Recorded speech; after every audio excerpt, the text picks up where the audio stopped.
सुखदेव सिंह नहीं कहते कि अमृत का कलश ले लो और कथा हमको सुना दो। ये बात सिद्ध करती है कि भगवान की कथा अमृत से भी, ये कथामृत उस अमृत से भी ऊंचाई पर है, क्योंकि उस अमृत के पीने के बाद भी रावण को मरना पड़ा, लेकिन कथा का अमृत क्या कहा जाए। कथा जब कर्ण कुहरों से होकर के रस हृदय प्रदेश में आती है तो हृदय की उस भूमि को उर्वरा बना देती है। जीव जो भूमि मरु रहती है, परमात्मा की कथा के जल से सिंचित होकर के वह उर्वरा रूप होती है, उसमें भक्ति के अंकुर अंकुरित होते हैं और हरियाली छा जाती है। इसलिए कथा मात्रैक जीवन। संत जब इकट्ठा होते हैं तो कथाएं होती है। क्यों? भगवान को प्राप्त करने के 4 साधन हैं।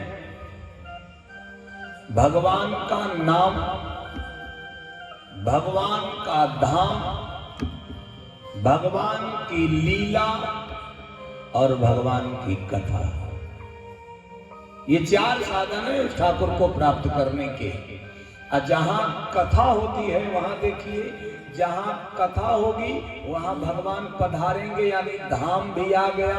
और जहां कथा होगी वहां राम का नाम भी हो गया। और जहां कथा होगी वहां भगवान की लीला का वर्णन भी हो जाएगा। ये 4 चीजें वहां इकट्ठी हो जाती है। इसलिए बाबा तुलसी लिखते हैं कि बट विश्वास अचल निज धर्मा तीर्थ राज समाज सुकर। तीर्थराज प्रयाग में संतों का जब जमात संतों की इकट्ठा होती, संतों की हुजूम जन संतों का जब एक विशाल जत्था इकट्ठा होता है, राजनीति नहीं होती है, वो मंथन होता है। मंथन से क्या होता है? जैसे दही मथी जाती है तो दही से लैनू निकलता है, जिसको गांव में लैनू कहते हैं, मक्खन। अब मक्खन को जब गरमाया जाता है तो उसमें से घी निकलता है। उसी प्रकार अन्यान्य ब्रह्मांड स्थानों से पधारे हुए संत अपने अपने जगह के धर्म की व्यवस्थाओं को जब बताते हैं तो प्रयागराज में मंथन होता है कि धर्म में कितनी विकृतियां आ गई हैं। मंथन करके उन विकृतियों को समाप्त किया जाता है। जैसे समुद्र मंथन से अमृत निकाला गया, वैसे संतों के मंथन से धर्म की विकृतियों को दूर करके जो कुरीतियां फैली हैं वो कुंभ में या माघ मेले में उसको दूर करके एक नया कलेवर तैयार करके समाज में फिर परसा जाता। इसलिए संत इकट्ठा होते हैं। ये व्यवस्था संतों की है। अच्छा, ईमानदारी से बताएं, अब माघ आने वाला है, अब तो कुंभ की व्यवस्था बनने जा रही है तीर्थराज प्रयाग में। तो प्रयाग की व्यवस्था, नाम कथा वहीं से निकलती है। वहीं से जब संत इकट्ठा होते हैं, जब याज्ञवल्क्य जी भरद्वाज जी के आश्रम पर आते हैं और जब भरद्वाज जी याज्ञवल्क्य जी से प्रश्न करते हैं तो वहीं से कथा का प्रवाह पैदा होता है। ये अलग है कि शंकर जी ने रच महेश निज मानस अदाका पाव सुसमय शिवासन भाका, वो तो भगवान शंकर के हृदय में थी, लेकिन उस शंकर जी के हृदय से कथा निकलकर पार्वती के मैया के कर्ण कुहरों से पार्वती जी के हृदय में आई। हमारे यहाँ और आपके यहाँ कैसे आई? तो हमारे यहाँ और आपके यहाँ तो याज्ञवल्क्य और भरद्वाज जी की कृपा से आई, संतों की कृपा से कथा आई है। त्रिवेणी, त्रिवेणी 3 वेणियां, वेणी यानी चोटी, माताएं 2 ही संख्या में हैं। त्रिवेणी में कितनी नदियां हैं? 3। दिखाई कितनी देती हैं? दो। कौन? गंगा महारानी और यमुना महारानी। विलुप्त कौन है? अप्रत्यक्ष माता सरस्वती। वेणियां कितनी हैं? 3। दिखाई कितनी देती हैं? 2। गंगा क्या है?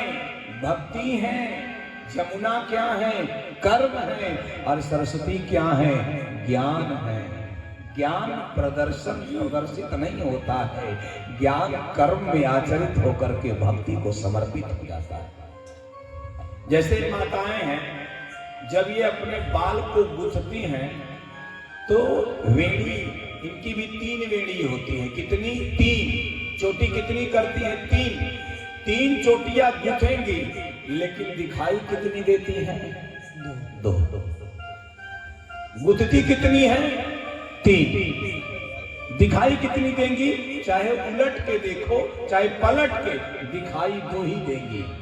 जैसे माताओं की 3 चोटियां गुथने के बाद भी प्रत्यक्ष के रूप में 2 वेणियां दिखाई देती हैं, उसी प्रकार प्रयाग में 3 वेणियां बहती हैं, लेकिन दिखाई सिर्फ 2 देती हैं, जो कर्म और भक्ति के रूप में समाज में परिलक्षित है।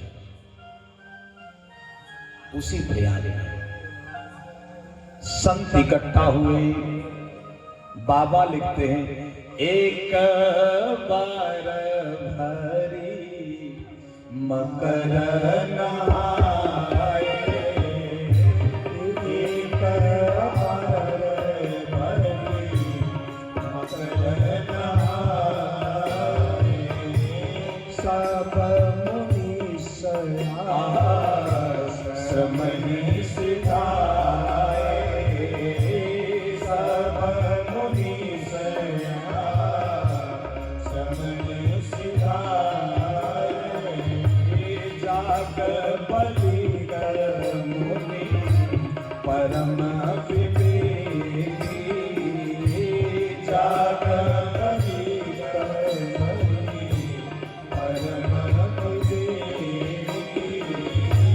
परम विवेकी,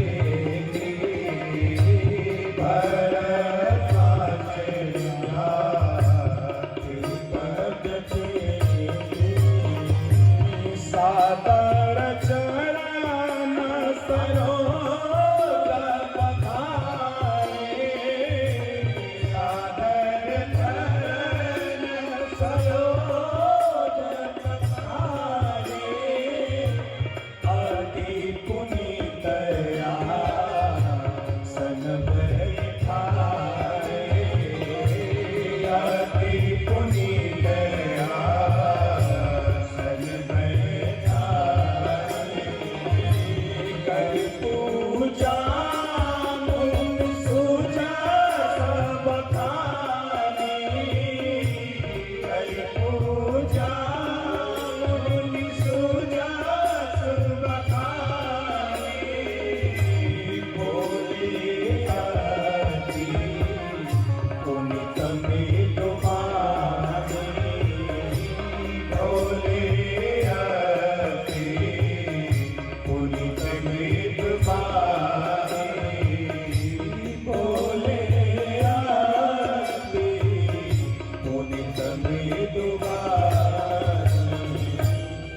जाग बलिक मुनि परम विवेकी,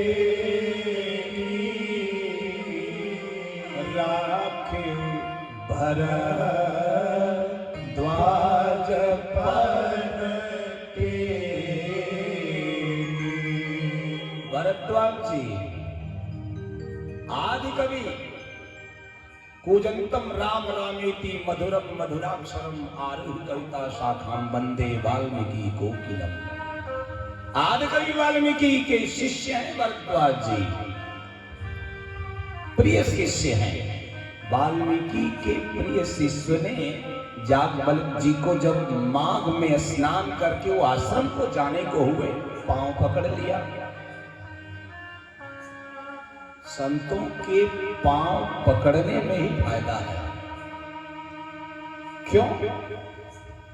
क्योंकि संतों का जब हम चरण पकड़ते हैं तो संतों का आचरण हमारे जीवन में आता है, क्योंकि चरण से ही आचरण परिलक्षित होता है। हमारे चरण कहाँ पड़ रहे हैं, कहाँ नहीं पड़ रहे हैं, ये संतों के ऊपर ध्यान देने पर मिलता है। रोक दिया, याज्ञवल्क्य जी ने कहा बोलो भरद्वाज, महीने भर रहे, बहुत सत्संग हुआ, अब क्यों रोक रहे हो? भरद्वाज जी ने हाथ जोड़ करके अश्रुपूरित नेत्रों से याज्ञवल्क्य जी से एक निवेदन किया। कहा सरकार, नाथ नाथ मैं अनाथ हूं और आप नाथ हो। अरे तो अनाथ हो तो क्या कहना चाहते हो? बाबा ने लिखा नाथ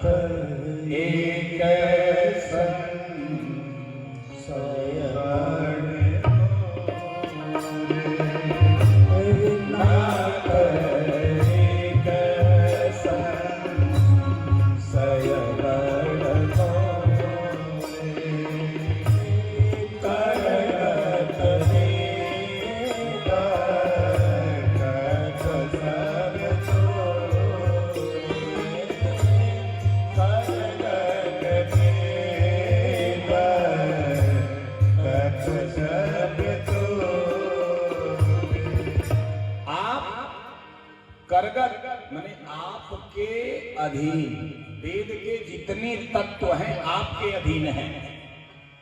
मैं हाथ जोड़ करके, आप तत्ववेत्ता हो, आप तत्ववेत्ता हो। तत्ववेत्ता कैसे? जैसे सोना एक तत्व है, एलिमेंट्स। क्यों सूरज जी? सोना एक तत्व है। अब उसी सोने का कान का बाला भी बनता है, उसी सोने का गले का हार भी बनता है, उसी सोने का अंगूठी भी बनती है, उसी सोने की चैन भी बनती है। तो क्या चैन बन गई तो सोना नहीं है? आभूषण अलग है, लेकिन तत्वतः वह सोना ही है। तत्व क्या है? मेरे तत्व ज्ञानी उसके मूल को देखते हैं। आप भला हो, आप भिका हो, आप पता नहीं क्या हो, लेकिन तत्व ज्ञानी यही कहेगा, ईश्वर सर्वभूतानां हृदय से अर्जुन तिष्ठति भ्रामयानि सर्वभूतानि यंत्रारूढ़ानि मायया। ईश्वर अंश जीव अविनाशी तत्ववेत्ता आपके हृदय में हृदयस्थ ईश्वर को देखेगा। आपके शरीर को, आपकी जाति को, आपके वर्ण को, आपकी व्यवस्था को वो नहीं देखेगा। आपके अंदर ईश्वर की क्या स्थिति है वो देखेगा। इसको कहते हैं तत्ववेत्ता। का आप तत्ववेत्ता हो और मैं संशय में डूबा हूं, लेकिन डर लग रहा है। याज्ञवल्क्य जी ने मुस्कुरा के कहा, डर किस बात का भरद्वाज? भरद्वाज जी को डर जानते हैं किस बात का? डर हो तो लज्जा नहीं, लज्जा हो तो डर नहीं। यहां दोनों है, लज्जा भी है और डर भी है। पूछा गया डर किस बात का है? बोले डर इस बात का है कि याज्ञवल्क्य जी के स्वभाव को मैंने जाना है कि जब जनक जी के यहां तत्व पर शास्त्रार्थ चल रहा था ईश्वर के ऊपर, जो जीत जाएगा 10,000 गौ लेके जाएगा, जिन गौओं की सींग सोने से और उनके खुर चांदी से मढ़े हुए थे, जीतने वाले को गौ दी जाएगी। सारे बड़े बड़े विद्वान इकट्ठा हुए थे, याज्ञवल्क्य जी भी उसी में पधारे। एक मुनि थे त्रिकुटी, त्रिकुटी मुनि सबसे विद्वान थे। और जब याज्ञवल्क्य जी आए तो देखे सारे विद्वान गौओं को घेर करके खड़े हैं और गौएं बीच में हैं, भूख से प्यास से छटपटा रही हैं, धूप से त्रस्त हैं। याज्ञवल्क्य जी ने शिष्यों से कहा, इन गौओं को हाँक करके आश्रम पे ले जाओ। त्रिकुटी ने कहा, याज्ञवल्क्य जी जो शास्त्रार्थ में जीतेगा वो गौओं को ले जाएगा। शास्त्रार्थ हुआ नहीं और आप गौओं को ले जा रहे हैं।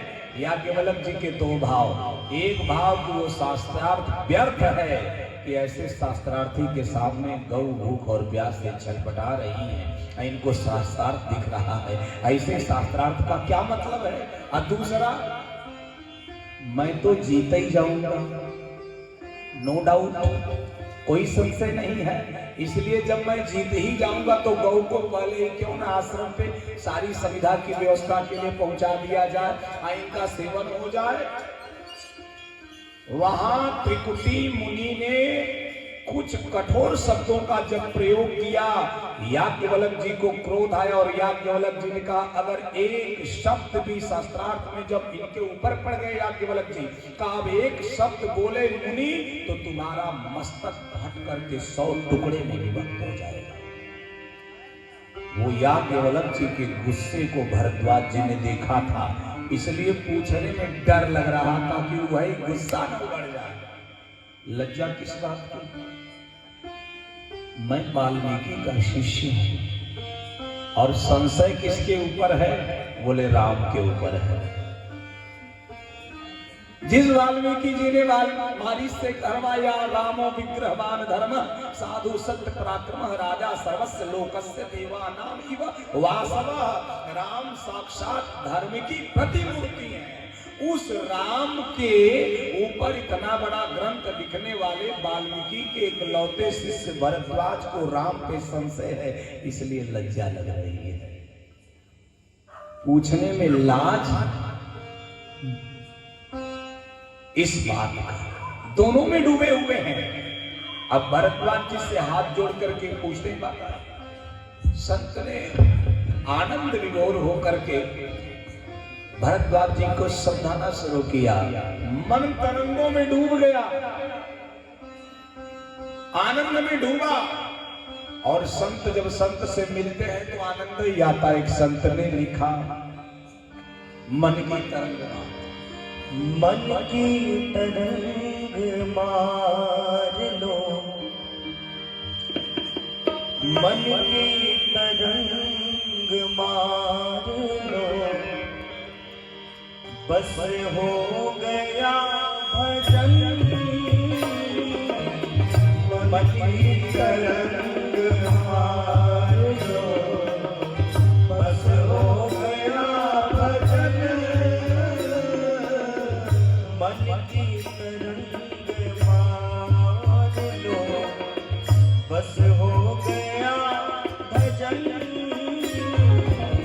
मन की तरंग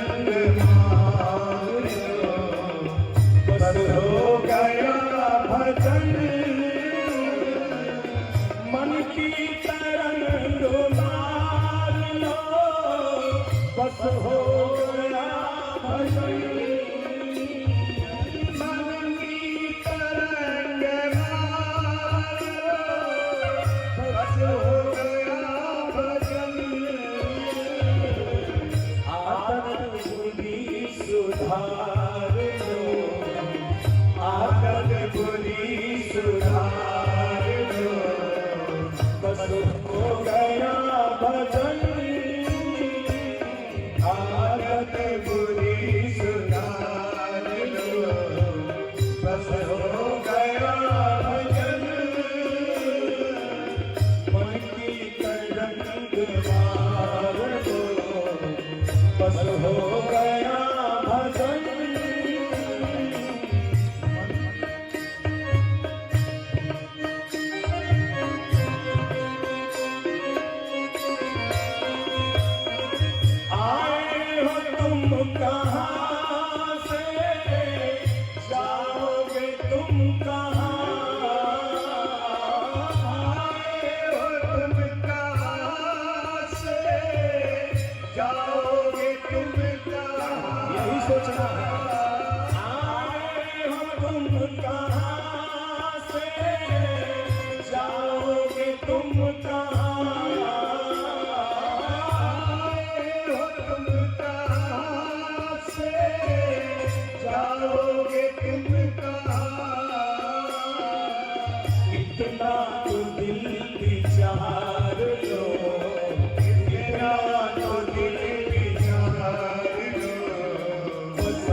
बस हो गया भजन,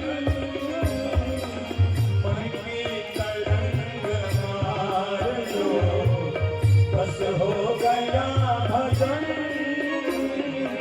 मन की तरंग मार लो, बस हो गया भजन।